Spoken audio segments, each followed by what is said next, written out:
lot of this isn't going to make sense to you, and I'm sorry about that.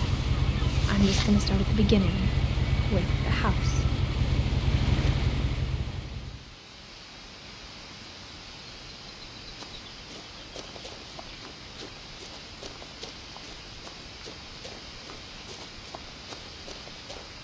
I lived here until I was 11, but I wasn't allowed inside half the rooms.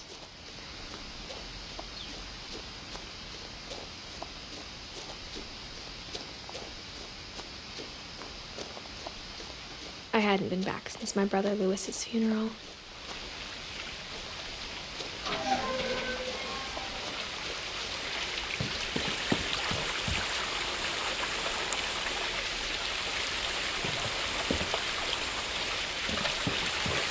In her will, my mother left me a key, but didn't tell me what it unlocked. Maybe she thought I'd know, or she thought that the mystery would be enough to bring me back.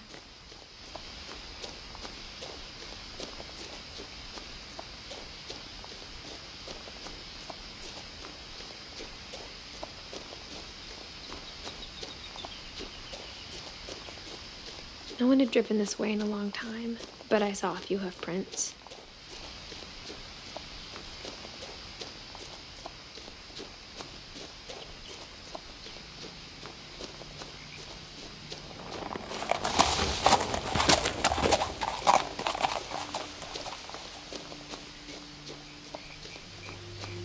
The truth is, even after I inherited the house, I never thought I'd come back to it.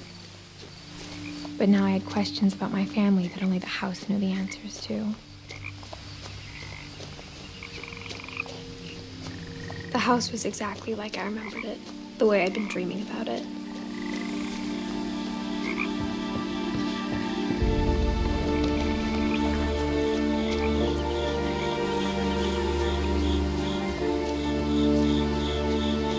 As a child, the house made me uncomfortable in a way I couldn't put into words.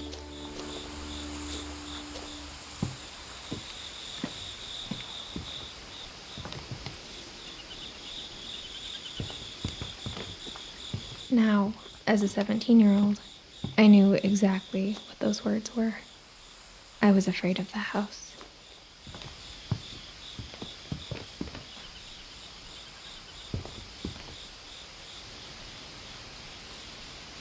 I hoped the key might unlock the front door. It didn't.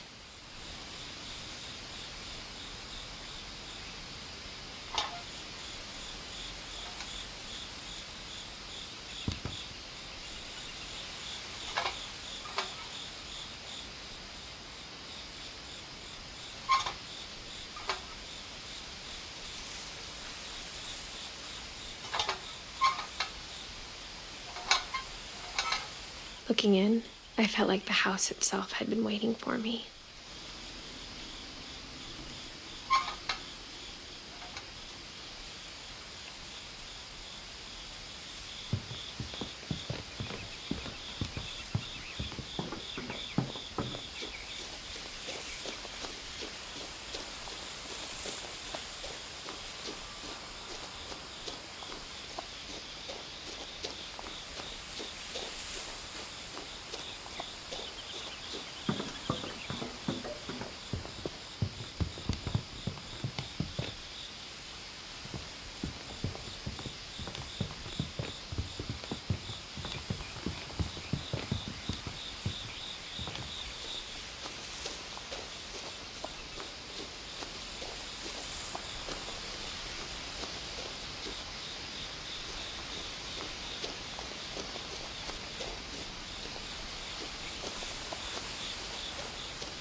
Crawling through the doggy door used to be a lot easier when I was 11.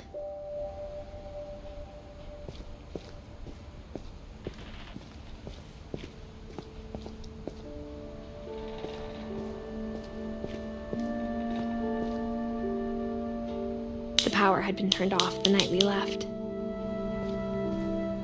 For the first time in years, I felt like I was home.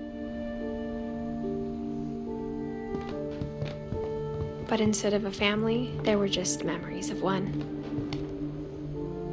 Like how after Lewis started working at the cannery, we all got sick of eating salmon, except our cat, Molly. Or how only one restaurant would deliver to our house, so we had Chinese a lot. Nothing in the house looked abnormal. There was just too much of it, like a smile with too many teeth. My mom wasn't much of an optimist, but she never stopped believing that my brother Milton was alive.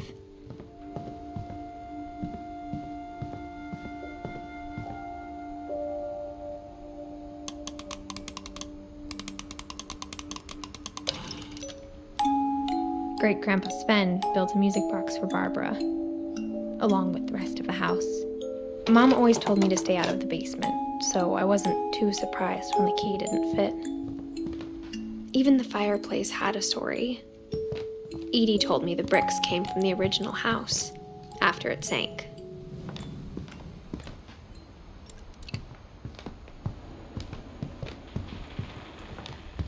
The table was still a wreck from the night we left.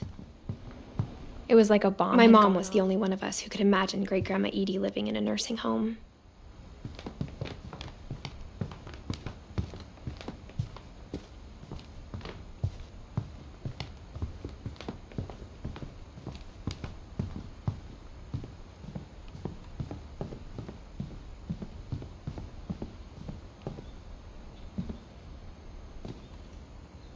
After Milton disappeared, Mom sealed up all the bedrooms.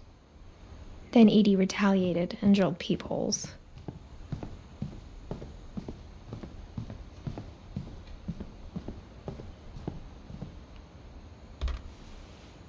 My Grandpa Sam spent 7 years sharing a room with his dead brother, Calvin.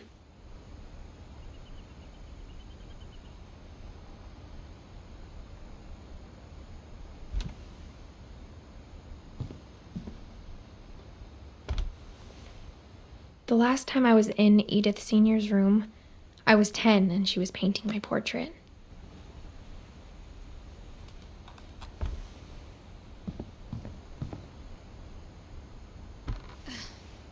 As a kid, I just assumed every house had peepholes and sealed rooms you weren't allowed inside of.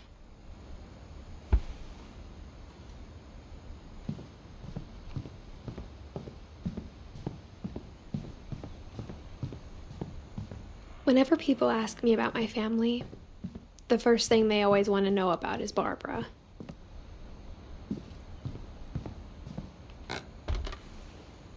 Barbara was a child star for 2 years, until America grew out of it.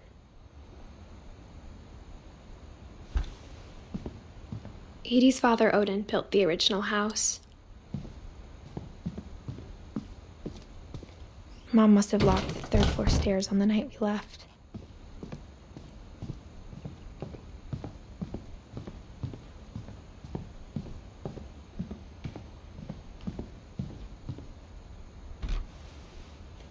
Molly always seemed like a girl I could imagine being friends with, if she hadn't died in 1947.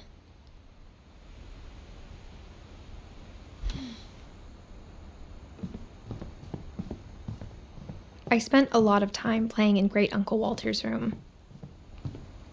Lewis told me there were secret passages, but I never believed him.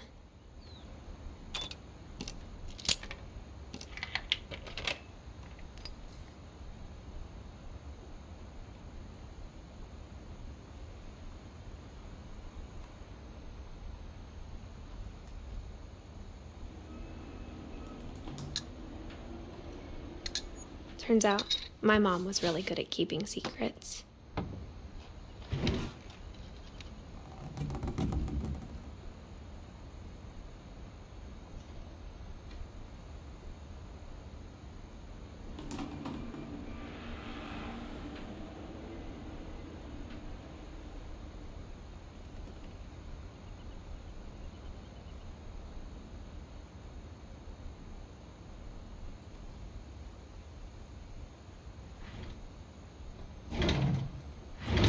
Now it was time to find out what my mom had been afraid of.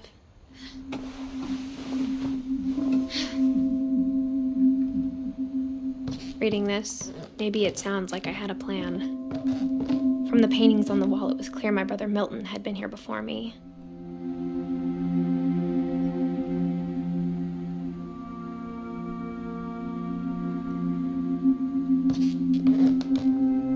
But I had no idea what was behind that door.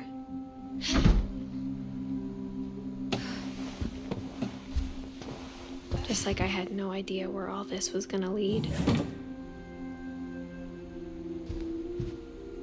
I grew up looking at Molly's room through the peephole. Molly's gerbil had a tiny bedroom with its own even tinier gerbil cage. Being inside for the first time, I felt like I'd stepped behind a painting. I got the sense Edie had spent a lot of time here, before my mom sealed the doors.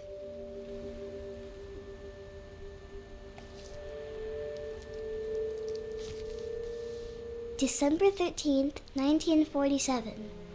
Dear Diary, I'll be gone soon, but I wanted to tell somebody about what's gonna happen. It started when Mom sent me to bed without dinner.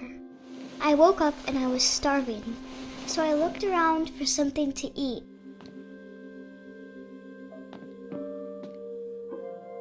My Halloween candy was all gone.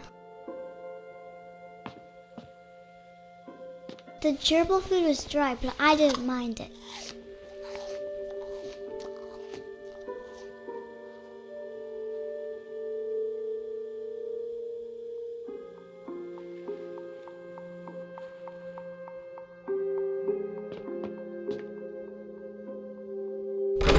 Mom, can I come out now?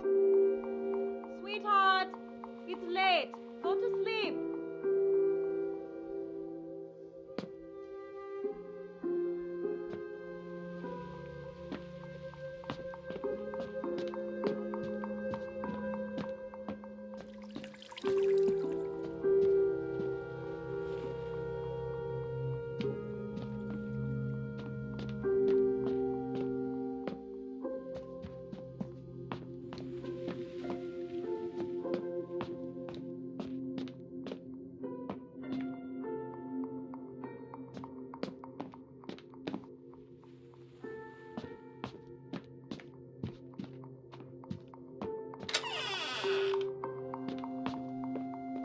I kept eating and eating.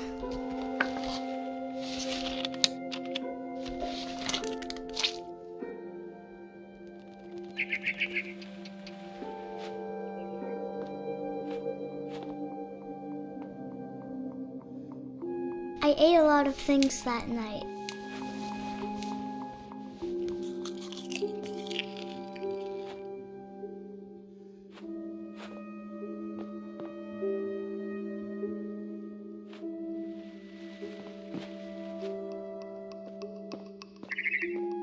Then I heard chirping outside my window.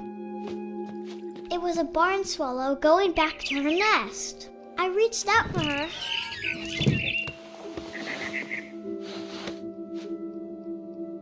And suddenly,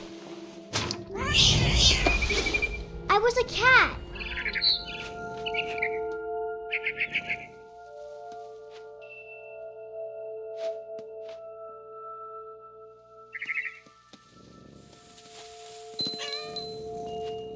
I tried to be quiet, but the bird was really scared.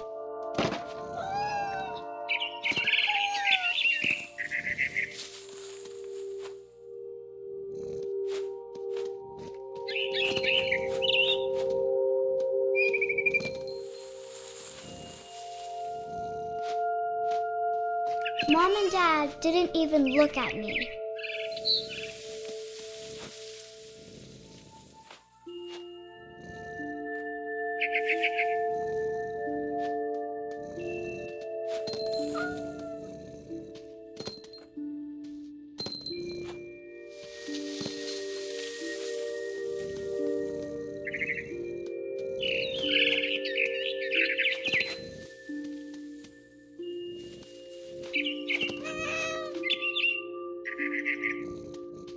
I jumped and I almost got her.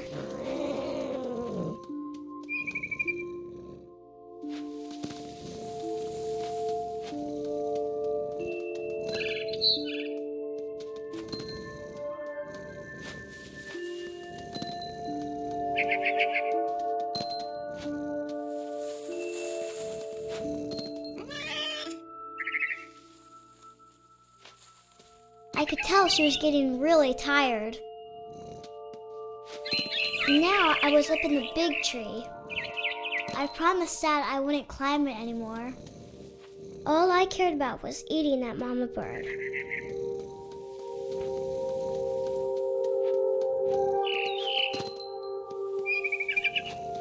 I gobbled her up. And suddenly, I was an owl.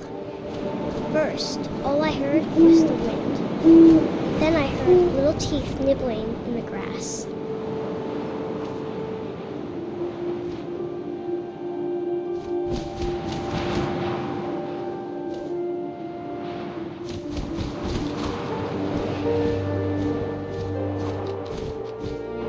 Rabbits.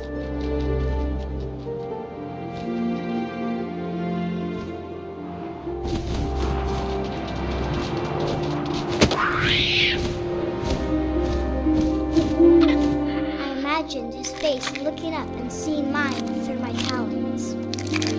I swallowed him up, and I didn't chew one bit. Then I flew off to find something bigger.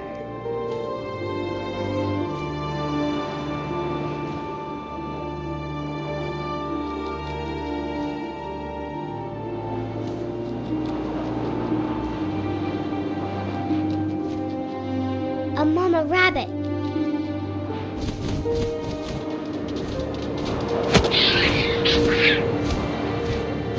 She was almost too big to carry. I started choking, but I couldn't stop eating.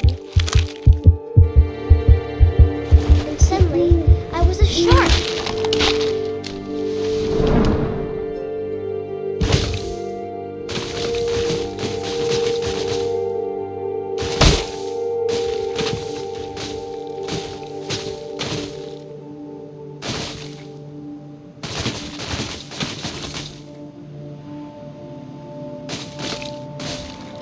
I rolled off the cliff and into the ocean.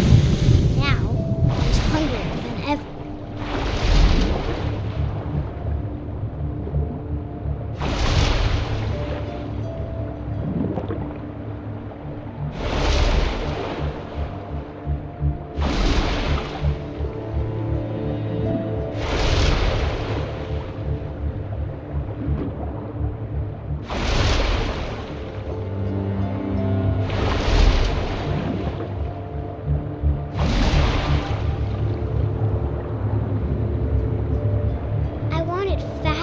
Juicy seals.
so hungry, I jumped out of the water.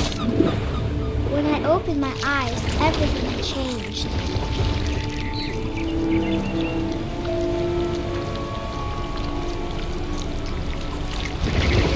Now I was a monster, and I smelled people everywhere.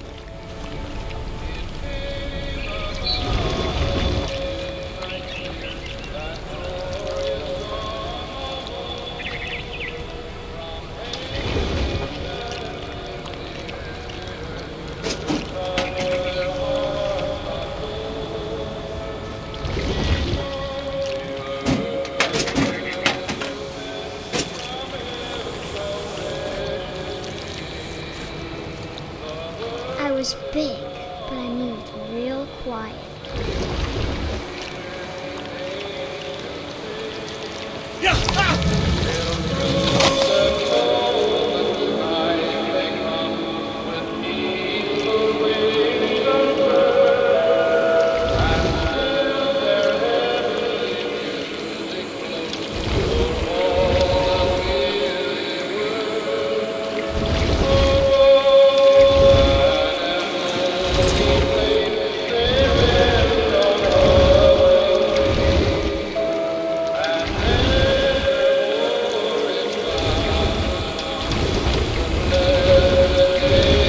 I wanted to stop, but also I didn't.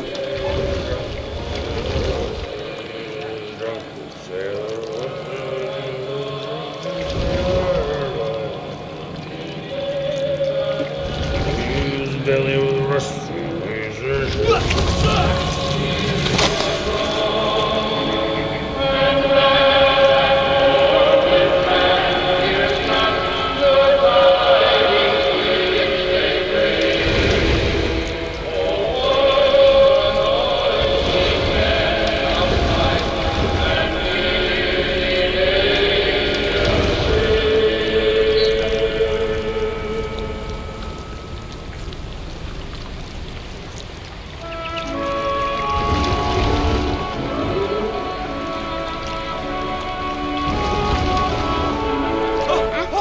Passenger, I was still hungry. To cross the water, I smelled something new, something I had to have, so I swam towards it.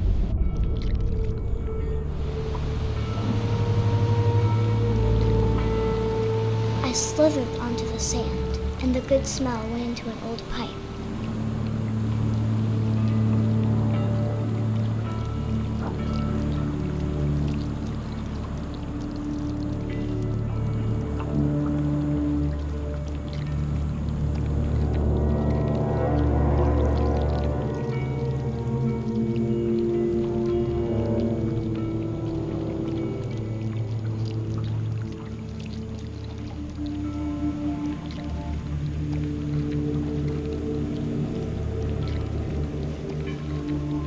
I got closer and closer.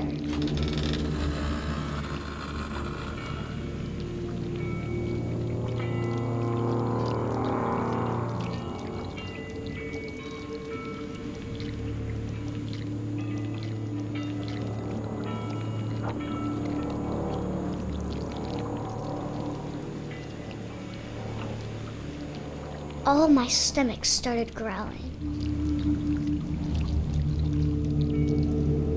And suddenly, I was me again. I held my breath for a long time, but I couldn't hear anything. I think it's waiting for me to fall asleep. But it's not going to wait much longer. It needs to feed, and we both know I will be delicious.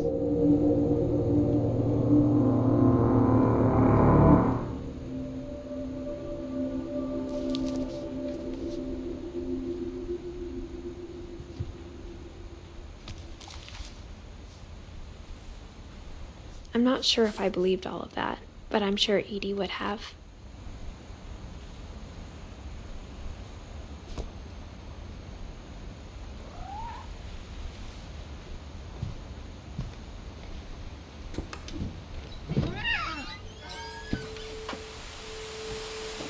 This will be obvious later, but my mom never told me any of these stories. Edie would have, but Mom didn't like bringing up the past. Though, when we adopted a stray kitten, she was the one who named it Molly. I spent a lot of time in Great-Grandma Edie's room. Her room was like a museum.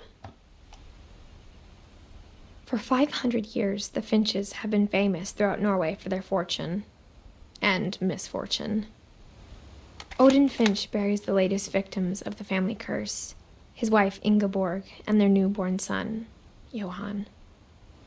On January 7th, 1937, he set sail with his family and his house, hoping to leave the curse behind. But 40-foot waves off the coast of Washington send the house and Odin to the bottom of the sea. Odin's daughter Edie, with husband Sven and baby Molly, step ashore on their new home, Orcas Island. Odin Finch is the first to be buried in the new family cemetery.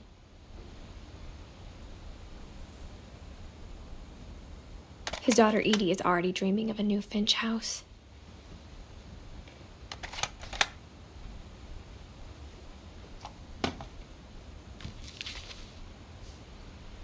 Whatever's wrong with this family, it goes back a long ways.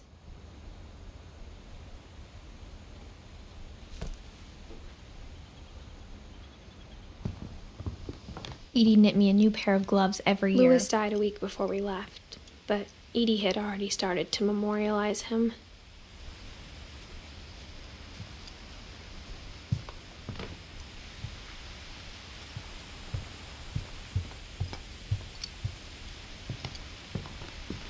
Edie gave a big interview about a mole man living under the Finch house. My mom was furious. I hadn't thought of myself as Edith Jr. for a long time. When Edie told people Sven was killed by a dragon, she could also have said he was building a dragon-shaped slide that collapsed. One summer, they evacuated the island, but Edie refused to go. For a few weeks, she was a celebrity.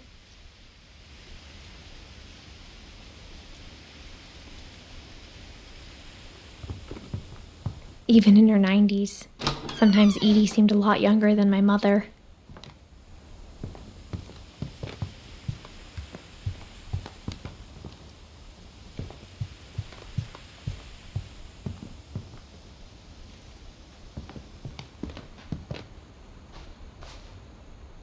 The only trace Grandpa Sam's first wife, Kay, left on the house was the pink bathroom.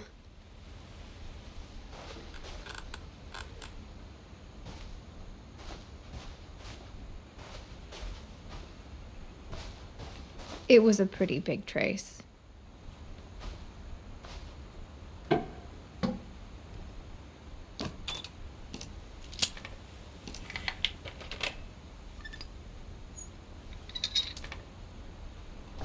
There's a secret in this bathroom. It's in the last place you would look. It isn't in the cupboard.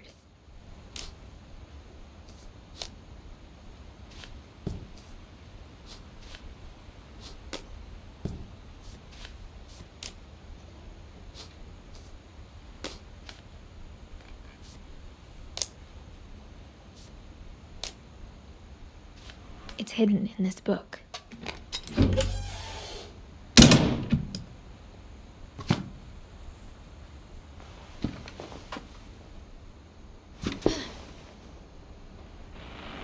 Sven gave Sam an old camera he'd refurbished.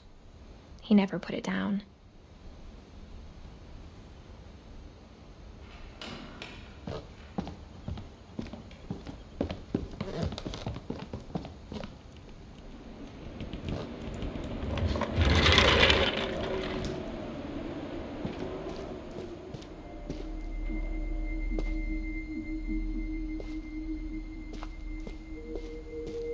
I knew Grandpa Sam had a twin,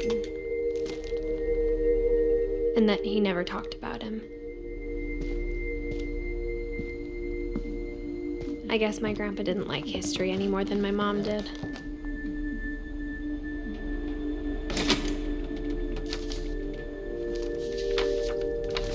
How I Want to Remember My Brother by Sam Finch. The thing I remember is that when he made up his mind, that was it.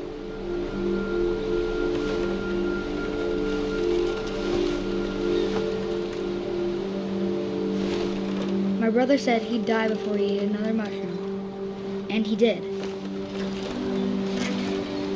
At Barbara's funeral, we swore we'd never be afraid again. And he wasn't. I think Calvin always wanted to fly. Sam! Calvin! Dinner's ready! Coming! But that day, he finally made up his mind to do it. I told him going around was impossible. Maybe if I hadn't said that,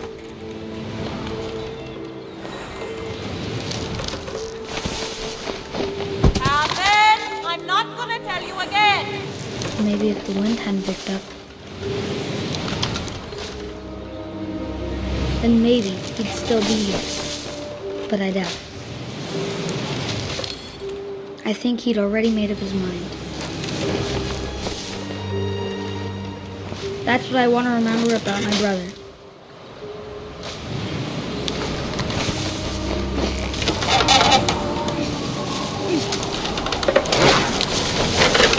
The day he made up his mind to fly.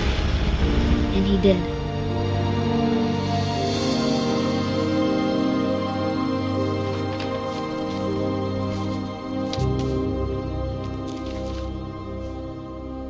Calvin's story felt strangely familiar.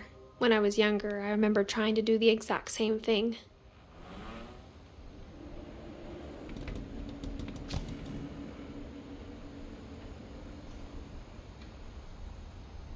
After the funeral, Edie roped off Calvin's half of the room.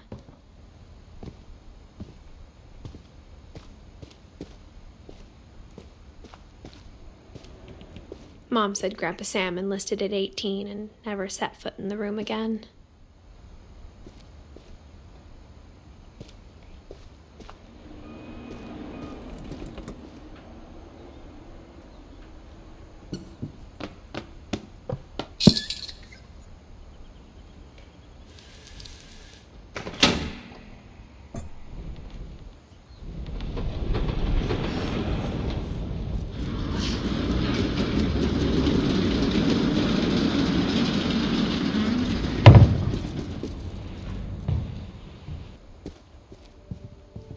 The passages were a pretty tight fit. They'd obviously been built for smaller hands and bellies.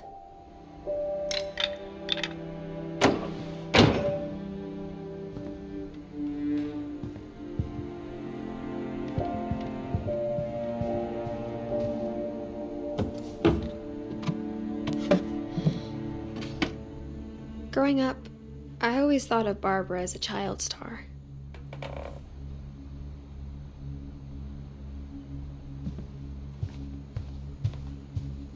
I never thought about how hard it must have been for her afterwards.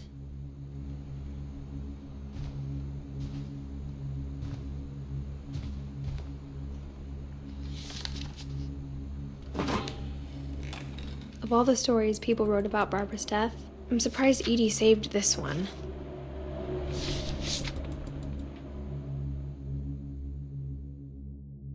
Old Jack here with another ghastly tale inspired by America's most unfortunate family. I'm calling it The Surprise Ending of Barbara Finch. As a child star, Barbara was famous for her scream. Now at 16, she was all washed up. A has-been. But in a lucky break, she'd been asked to perform her signature scream at a local convention for monster movie fans. It was just the boost her career needed. Unfortunately, her scream hadn't aged well. Getting better. I think you just need the right motivation. Her biggest fan and current boyfriend, Rick, was about to demonstrate when...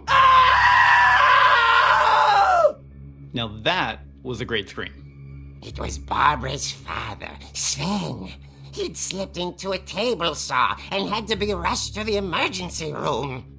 So Barbara got stuck babysitting her youngest brother, Walter. Her convention comeback was cancelled. Okay, I'm hearing frustration, but I'm not hearing terror. What if I tried... A gang of hoodlums in Halloween masks have been terrorizing Orcas Island tonight. Police are urging residents to... That came from the basement. You're right! Also, I loved your delivery on that. Why is your basement door locked? Because my dad likes making puzzles and secret passages. There's a key hidden in the music box. The secret is to keep winding and winding until finally the key pops out. Thanks, babe. I'll be back in a sec. 20 minutes later, Rick hadn't returned. So Barbara went to look for him, right on cue. She reached for the music box.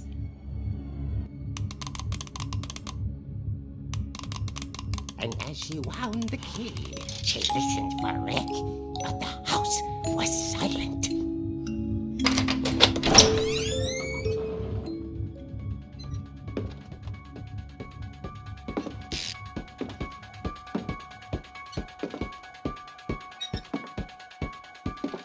She found Rick's crutch and imagined the worst.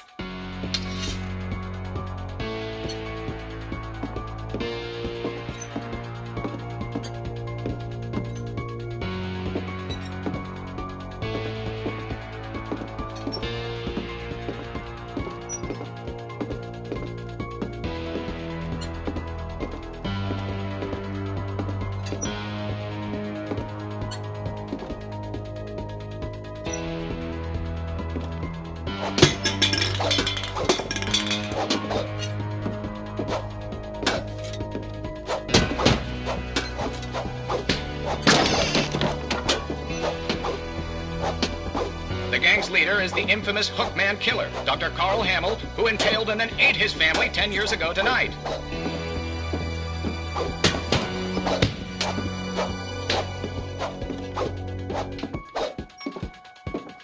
The old fridge rattled and grew still. Oh dear! Oh! Rick? Barb, relax. I was just trying to scare you to help you find your scream. Well, I'm not scared, Rick. I'm furious. Then act furious. All I'm getting from you now is that you're hurt and confused and you... She threw him out, but she kept a little something to remember him by. Barb, have you seen my other crutch? And she was still holding it when she fell asleep watching the late picture show. Hours later... Barbara! Walter, what's going on up there? Ah! Okay, I'm coming up, but if this is a trick, you're dead, Walter.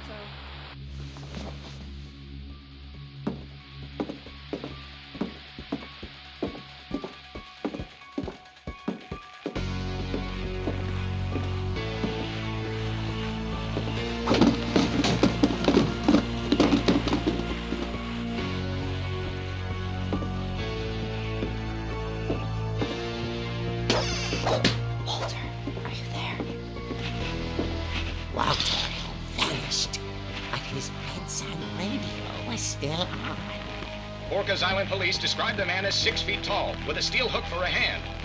Residents are urged to lock all doors and windows and notify the police of any suspicious activity.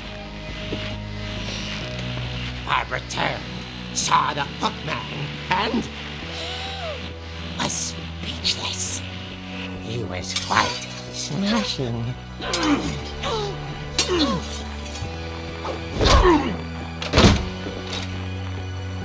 And he was. He couldn't get enough of Barbara.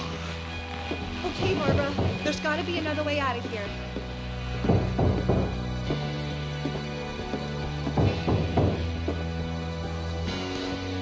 That night, She played her part beautifully.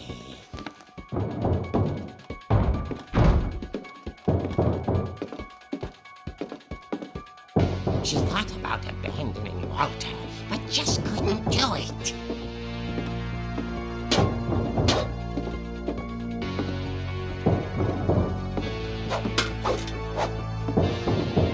Molly's door hadn't been opened in years.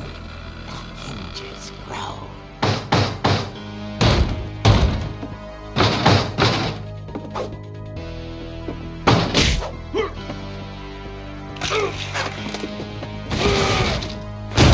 He wasn't moving, but she sensed the story might not be over yet.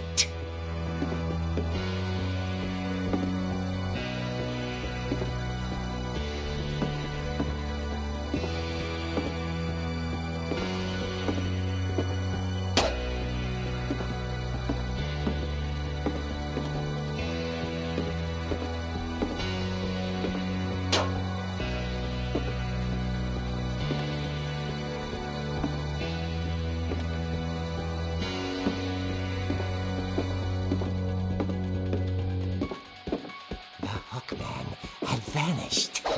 She listened for his breathing, but all she heard was...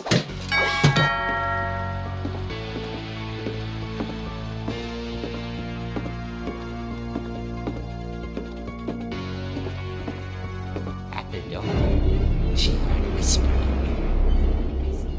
It was coming from inside the house.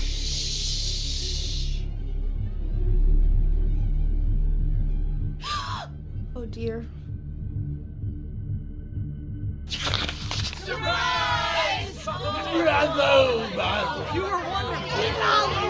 monsters had come to surprise her. For Barbara, it was a dream come true. Then she saw what kind of monsters they were, and she realized what was about to happen. She was going to be famous. And with her final breath, Barbara Finch gave the performance of her life.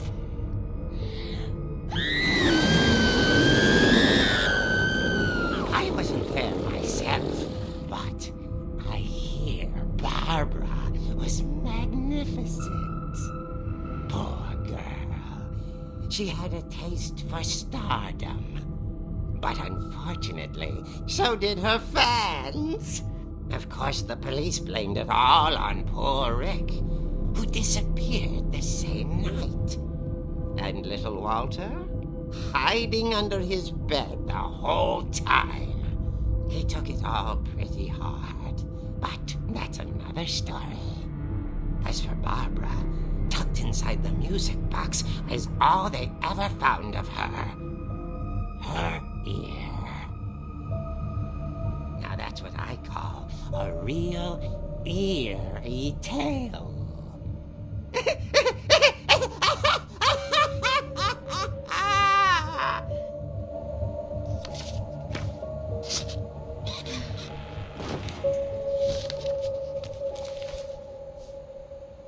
Edie told me all Barbara wanted was to be remembered, as absurd as that comic was. Maybe what Edie saw was a happy ending.